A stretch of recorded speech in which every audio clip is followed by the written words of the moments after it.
నా ఛానల్ని first time చూస్తున్నట్లయితే రెడ్ కలర్లో కనిపిస్తున్న సబ్స్క్రైబ్ బటన్ క్లిక్ చేసి పక్కనే ఉన్న బెల్ బటన్ని క్లిక్ చేయండి. Hi friends, welcome to Anu info zone.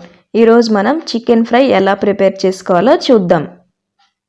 ముందుగా కావాల్సిన ఇంగ్రీడియంట్స్ ఏంటో చూద్దాం. 1/2 కిలో చికెన్ని ఇలా బాగా క్లీన్ చేసుకుని పక్కన పెట్టుకోండి. నెక్స్ట్ ఆనియన్స్ని, పచ్చిమిర్చిని ఇలా సన్నగా కట్ చేసుకుని పెట్టుకోండి. నెక్స్ట్ లవంగాలు, దాల్చిన చెక్క.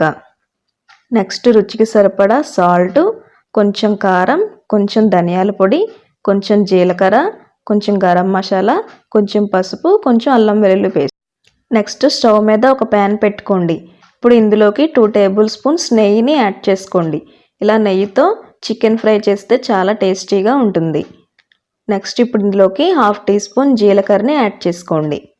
నెక్స్ట్ లవంగాలు, దాల్చిన చెక్కను కూడా యాడ్ చేసుకోండి. ఇప్పుడు వీటిని కొంచెం లైట్గా ఫ్రై చేసుకోండి. ఇప్పుడు ఇవి ఇలా ఫ్రై అయిపోయిన తర్వాత ఇందులోకి ఇందాక కట్ చేసి పెట్టుకున్న ఆనియన్స్ని, పచ్చిమిర్చిని యాడ్ చేసుకోండి.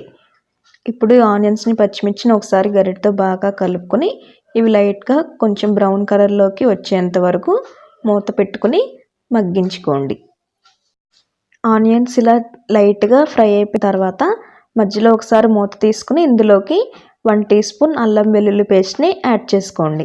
యాడ్ చేసుకుని గరిటెతో ఒకసారి బాగా కలుపుకుని ఈ అల్లం వెల్లుల్లి పేస్ట్ పచ్చివాసన పోయేంత వరకు మళ్ళీ మూత పెట్టుకుని ఒక 2 మినిట్స్ ఉడికించుకోండి. ఆనియన్స్ ఇలా ఫ్రై అయిపోయిన తర్వాత ఇప్పుడు ఇందులోకి ఇందాక క్లీన్ చేసి పెట్టుకున్న చికెన్ ముక్కలన్నింటినీ యాడ్ చేసుకోండి. చికెన్ ముక్కలు యాడ్ చేసుకున్న తర్వాత గరిటెతోటి ఒకసారి మొత్తం కలిసేలాగా ఒకసారి బాగా కలుపుకోండి. ఇప్పుడు ఈ చికెన్ని లో ఫ్లేమ్లో పెట్టుకుని మూత వేసుకుని ఒక 10 మినిట్స్ వరకు ఉడికించుకోండి. చికెన్ మొత్తం ఇలా బాగా ఉడికిపోయిన తర్వాత ఇప్పుడు ఇందులోకి 1/2 టీ స్పూన్ పసుపుని యాడ్ చేసుకోండి. నెక్స్ట్ రుచికి సరిపడా సాల్ట్ని యాడ్ చేసుకోండి. నెక్స్ట్ 2 టేబుల్ స్పూన్స్ కారాన్ని యాడ్ చేసుకోండి. నెక్స్ట్ 1 టీ స్పూన్ గరం మసాలాని యాడ్ చేసుకోండి. నెక్స్ట్ 1 టీ స్పూన్ ధనియాల పొడిని యాడ్ చేసుకోండి.